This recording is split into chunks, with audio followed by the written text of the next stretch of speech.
अल Clasico, biggest club football game. आपने match देखा और आपने देखा कि बार्सिलोना ने एक डोमिनेटिंग परफॉर्मेंस देने के बाद रियल मैड्रिड को 2-1 से डाइंग मिनट्स के अंदर मैच हराया। मैच बहुत ही ज़बरदस्त हुआ और इस पे बहुत सारी बातें जो हैं वो मैच के हवाले से हम कर सकते हैं। पहली चीज़ तो ये कि चावी का अगर आप कहें तो वो टैक्टिकली उसने बहुत अच्छी गेम खेली और उसकी रीज़न ये है कि टैक्टिकली मैं इसलिए ये बात कहना चाह रहा हूँ कि चावी ने गेम को ड्रॉ करने की कोशिश नहीं की बिल्कुल भी, क्योंकि अगर वो ड्रॉ भी करता तो वो तब भी ला लीगा के टेबल पे 9 पॉइंट्स के साथ टॉप पर होता।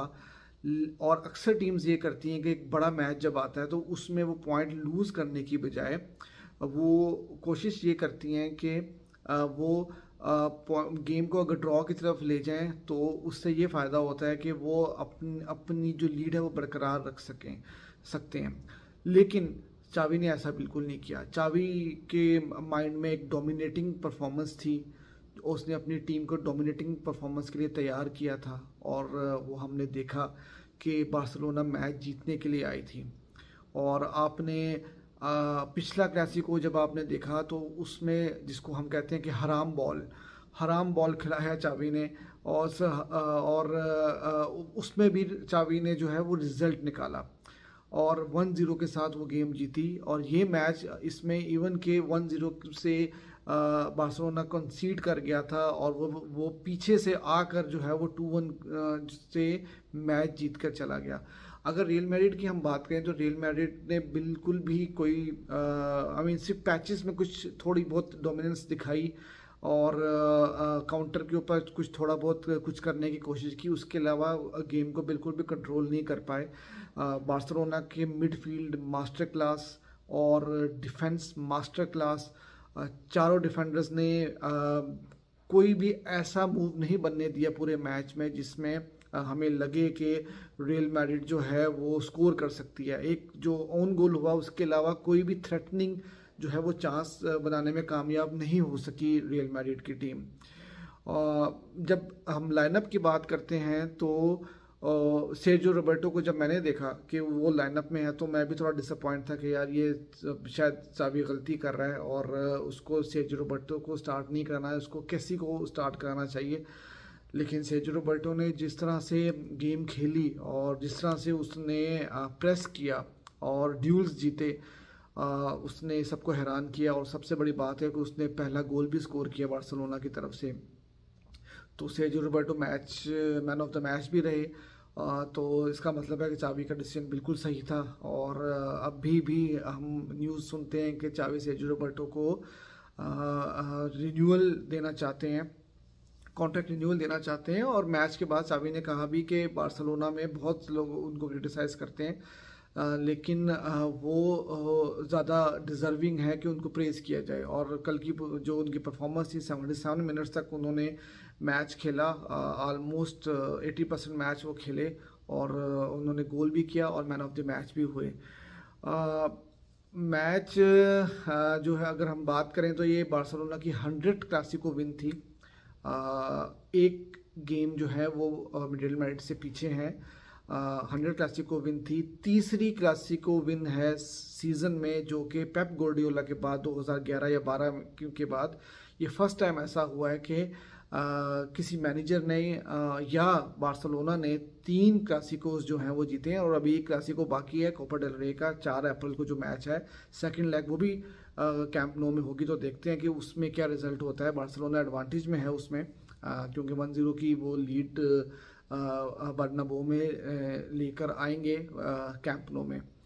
तो इसके अलावा अगर हम देखा जाए तो डी जोंग की एक ज़बरदस्त परफॉर्मेंस थी। डी जोंग ने 94% पासिंग एक्यूरेसी थी उनकी और 100% उनके लॉन्ग बॉल्स कंप्लीट किए थे उन्होंने और 9 आउट ऑफ 8 ड्यूल्स उन्होंने जीते और 100% ड्रिबल कंप्लीट किए उन्होंने। एक मास्टर क्लास था उनका और उन्होंने बिल्कुल भी मिडफील्ड के अंदर स्पेशली जब आप लुका मॉड्रिच और क्रूज के अगेंस्ट खेल रहे हो तो उन्होंने उनको डोमिनेट नहीं करने दिया, बिल्कुल भी नहीं डोमिनेट करने दिया। ड्यूल्स भी जीते और पासिंग एक्यूरेसी उनकी ज़बरदस्त थी।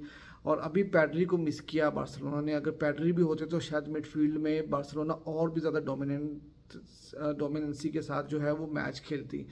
जहाँ तक रियल मैड्रिड की अगर हम बात करें तो रियल मैड्रिड जो है वो बहुत प्रिडिक्टेबल हो गई है। रियल मैड्रिड को अगर हम देखेंगे वो चैंपियंस लीग में इतना अच्छा कर रहे हैं, लेकिन लीग में इतना अच्छा नहीं कर पा रहे, क्योंकि चैंपियंस लीग में इतनी कॉम्पैक्ट डिफेंस के साथ उनके अगेंस्ट नहीं खेला गया अभी तक, जो मैंने नहीं देखा। लिवरपूल ने भी उनको जो है वो काउंटर के ऊपर चांसेस दिए। काउंटर पे नो डाउट रियल मैड्रिड आज भी बहुत लीथल है।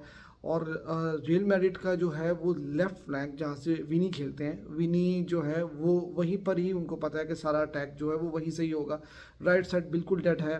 और सिर्फ वो जो एक मेरे ख्याल से गोल आया था ऑफ साइड का, अब वही एक राइट साइड से मूव बनी थी, उसके अलावा पूरा जो है राइट साइड था वो बिल्कुल डेड था।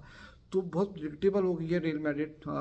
विनी जो है उसको आरोहो ने फिर से ओन किया और आरोहो ने नहीं निकलने दिया उनको। एक दो दफ़ा वो निकले हैं, लेकिन वो कुछ मतलब इतना तो मैच में चलता है, इतना तो होता है कि अगर आप 100% तो किसी को भी नहीं रोक सकते, लेकिन जिस तरह से आरोहो ने उनको रोका फिर से, तो इसीलिए आप देखें पूरे सोशल मीडिया पे वो यही आ रहा है कि आरोहो ने उनको फिर पॉकेट किया और विनी को खुलकर नहीं खेलने दिया। और विनी जो है वो मैंने देखा कि फ्रस्ट्रेशन में आकर वो बिला वजह ड्रिबल्स भी कर रहे होते हैं, और उसके अलावा पासेस भी जो है वो काफ़ी सारे पासेस जहाँ पे उनको पास या क्रॉस करना चाहिए वो नहीं कर पाते।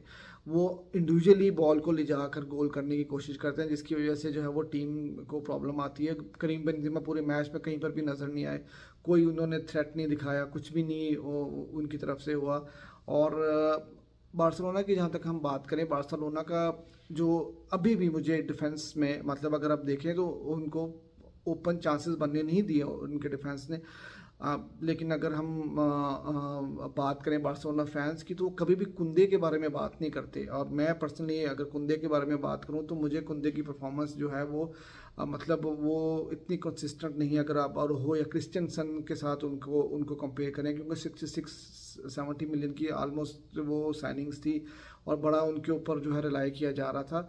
लेकिन कुंदे का प्रॉब्लम जो मुझे नज़र आया वो ये कि वो डिफेंस में जब बॉल क्लियरेंस के टाइम पे या पास जब बॉल क्लियरेंस के टाइम पे या पास करते हुए वो अक्सर गलत पास ऐसा दे देते हैं जो बॉल बीच में टूट जाता है और फिर वो काउंटर जो है वो बन जाता है। कल भी एक दो केसेस ऐसे हुए थे और इससे पहले भी मैंने उनको मैचेस में नोट किया। तो कुंदे की जो एक परफॉर्मेंस है ना, वो उनको अपनी परफॉर्मेंस इंप्रूव करनी पड़ेगी। अदरवाइज़ अगर आप देखें तो ज़बरदस्त परफॉर्मेंस थी बार्सिलोना के डिफेंस की। क्रिश्चियनसन मतलब एक मैं हैरान हूँ कि चेल्सी उनको किस तरह से फ्री में उनको जाने दे सकता है। और जब से वो आए हैं और उनको कोई हेल्थ इश्यूज़ भी नहीं है, जिस तरह से चेल्सी में कहा जा रहा था कि बड़े मैच से पहले जो है इनको प्रॉब्लम्स हो जाती हैं और ये नहीं खेल पाते, बड़े मैच से पहले ये बाहर हो जाते हैं, अनफिट हो जाते हैं इनको। तो ऐसी कोई चीज़ नज़र नहीं आई। हाँ, और ज़बरदस्त परफॉर्मेंस दी उन्होंने। उसके बाद बल्दे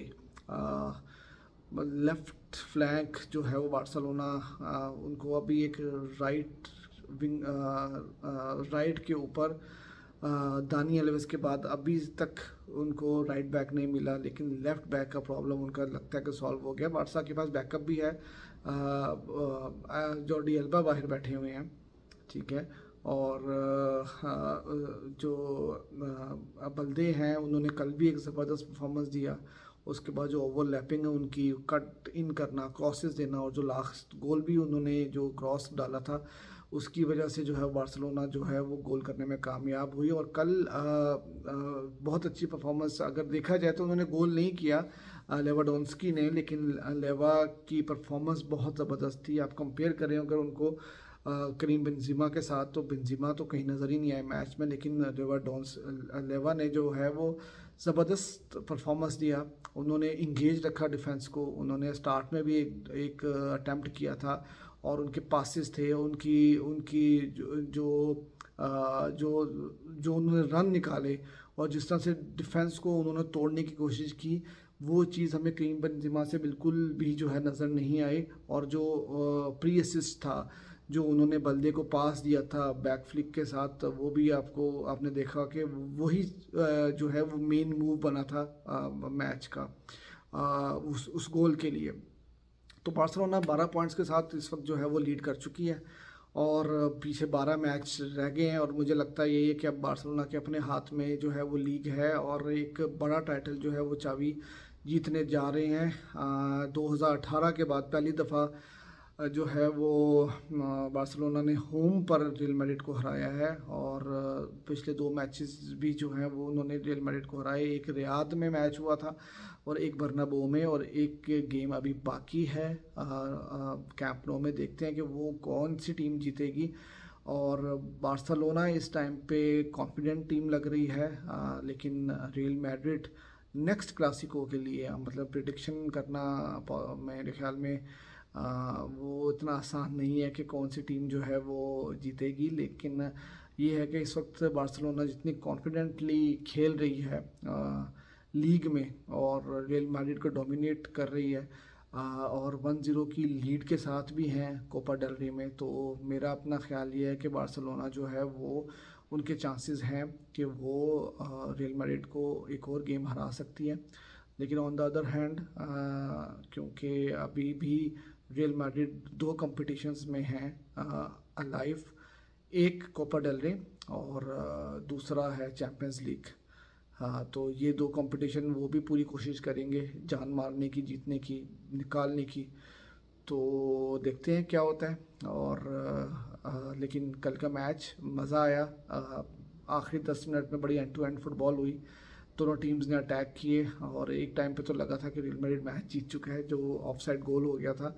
और इस मैच से पहले हाइप भी बहुत ज़्यादा क्रिएट हो चुकी थी, जो बारसा का रेफरी को लेके जो अभी एक स्कैंडल चल रहा है निगेरिया के नाम से, अब वो भी चल रहा था। उसके अलावा पेरेस भी हैं, वो मैच में नहीं आए, और जो एक ट्रेडिशनल लंच था वो भी ऑर्गेनाइज नहीं किया गया।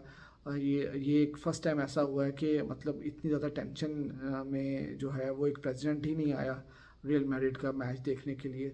तो काफ़ी ज़्यादा इश्यूज थे, काफ़ी ज़्यादा जो है वो हाइप क्रिएट हो चुकी थी, और बार्सिलोना का crowd fully packed stadium, 95,000 fans जो है वो अवेलेबल थे अपनी टीम को सपोर्ट करने के लिए, और वो आखिरी मोमेंट तक टीम के साथ रहे। कुछ फैंस ने सुना है कि वो जब बार्सिलोना को दूसरा गोल पड़ा था तो वो छोड़ के चले गए थे कि मैच बार्सिलोना हार गई है, लेकिन बाद में उन्होंने ज़रूर पछताया होगा कि वो मैच मिस कर गए और बार्सिलोना की जीत को लाइव नहीं देख सके।